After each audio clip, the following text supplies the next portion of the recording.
Near Pahalgam. हमने श्रीनगर से start किया। एक यूट्यूबर व्लॉग बना रही है पहलगाम से,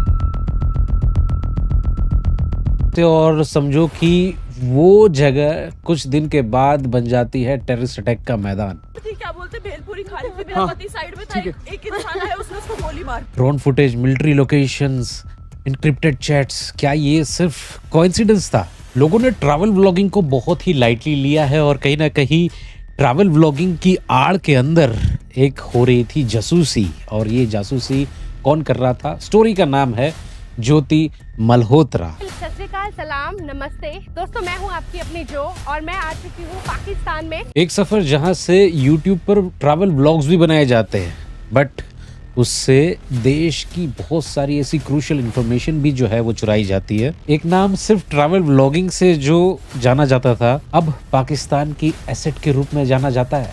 क्या रही जर्नी ज्योति मल्होत्रा की?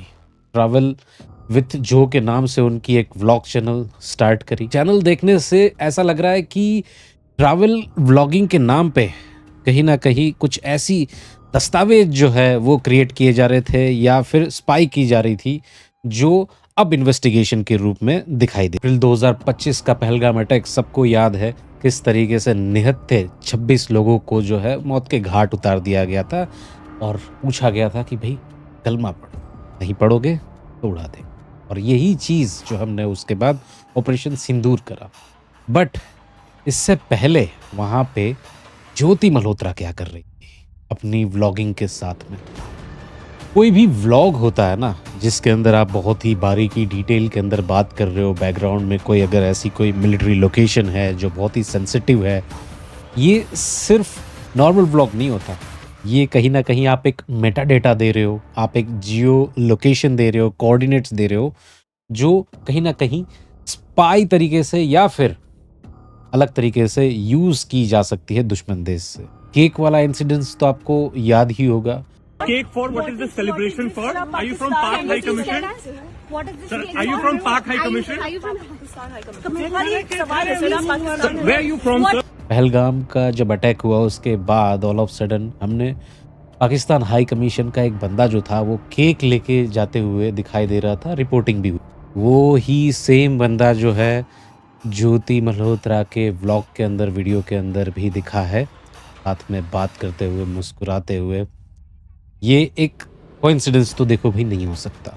लिंक जो है वो प्रूव हो रहे हैं, ऐसा रिपोर्ट्स आ रही। दिल्ली के पाकिस्तान हाई कमीशन के अंदर एहसान उर रहीम उर्फ दानिश, इससे जो है कनेक्शन ज्योति का दिखाई दे रहा है। ज्योति उससे पहली बार इफ्तार पार्टी में मिली और ये इफ्तार पार्टी सिर्फ इफ्तार पार्टी तक ही सीमित नहीं रही। उसके बाद जो उनके जो रिलेशन बने वो एक अलग ही लेवल के थे। मतलब कहा जा सकता है कि दोस्ती से आगे काइंड ऑफ हनी ट्रैप या फिर लव जिहाद, कोई भी नाम दे सकते हो। सोर्सेस की बात माने तो दानिश ने पाकिस्तान में उसने अपने घर पे भी जो है इनवाइट किया और स्पॉन्सर भी किया वीज़ा एक्सटेंशन के लिए। और पूरे की पूरी वीवीआईपी जो भी इंतजामात वहाँ पे होने थे वो दानिश की तरफ से स्पॉन्सर्ड थे।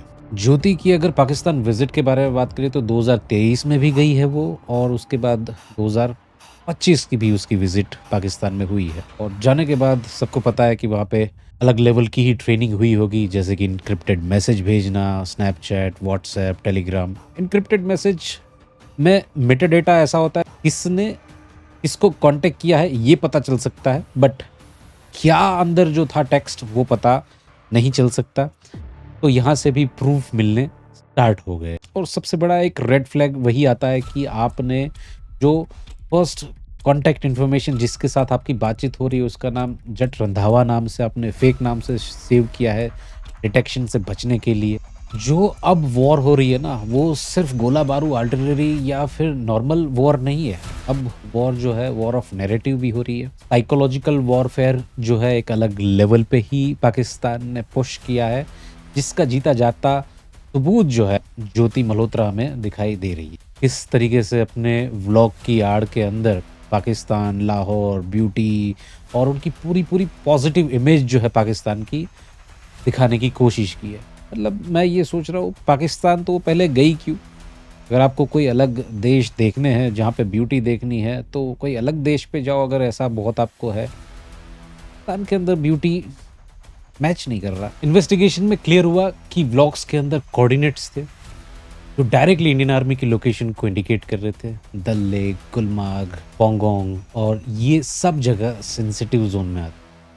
हर वीडियो का backend metadata, time stamp, angle, सब जानकारी पाकिस्तान के इंटेलिजेंस के हाथ में जा चुकी थी। बिहेवियरल पैटर्न और साइकोलॉजिकल पैटर्न की भी बात जो है वो एक्सपर्ट्स कर रहे हैं। ज्योति ने अपने चाइनीज टूर के अंदर भी ऐसा रश बिहेवियर दिखाया था। एक्सपर्ट की बात माने तो इस तरीके के जो behaviour out of the box जाने की या फिर रूल ब्रेक करने की जो एक टेंडेंसी होती है वो एक परफेक्ट रिक्रूटर्स माने जाते हैं पाकिस्तान की तरफ से, और पाकिस्तान ने उसका इस्तेमाल किया है, ये क्लियर पता चल रहा है। 16 को अरेस्ट हुआ। अरेस्ट के बाद इसके phones, hard disk, network, drives, जो भी लैपटॉप कुछ भी होगा उस सब अरेस्ट किया। और जॉइंट इन्वेस्टिगेशन जो है वो NIA, इंटरपोल, रो, ये सब जो है अब साथ में घुसेगी और पूरा का पूरा इसको इन्वेस्टिगेट करेंगे। हर एक बाल की खाल जो है यहाँ पे इन्वेस्टिगेट की जाएगी। छोटा मोटा एक्ट नहीं है। ऑफिशियल सीक्रेट एक्ट जो लगा है ना वो बहुत ही संगीन है। और ज्योति सिर्फ अकेली नहीं है इस नेटवर्क के अंदर। नेटवर्क की बात करें तो 6 और अरेस्ट हुए। किसी ने पेमेंट्स उसके संभाले, किसी ने डॉक्यूमेंट्स का इंतज़ाम किया, किसी ने कुछ और जो है गोपनीय इन्फॉर्मेशन, किसी ने सिम कार्ड्स, कुछ ना कुछ जो है पूरा का पूरा जो जाल है वो अब एक्सपोज हुआ है और अरेस्ट भी हो सकते हैं इसमें। एक IT इंजीनियर, एक फॉर्मर जर्नलिस्ट और एक स्टूडेंट वो भी शामिल है इस गिरोह के अंदर।